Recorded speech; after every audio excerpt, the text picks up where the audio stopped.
Asimismo, instamos a las autoridades a reformar el delito de sedición, cuya aplicación e interpretación del Tribunal Supremo ha supuesto una indebida restricción a la libertad de expresión de Jordi Sánchez y Jordi Cuixart, que continúan injustamente en prisión.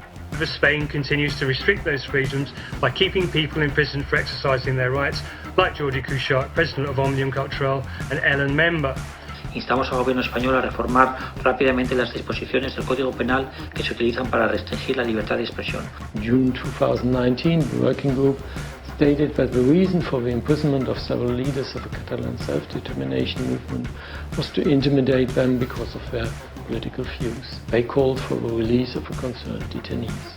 We are very concerned about the ongoing legal harassment and threats made to human rights defenders, especially restriction of human rights defender freedom of expression and peaceful assembly in the context of the Catalan crisis. De nombreuses organisations ont affirmé que les hôpitaux ont soigné plus de 1000 personnes blessées par ces assauts.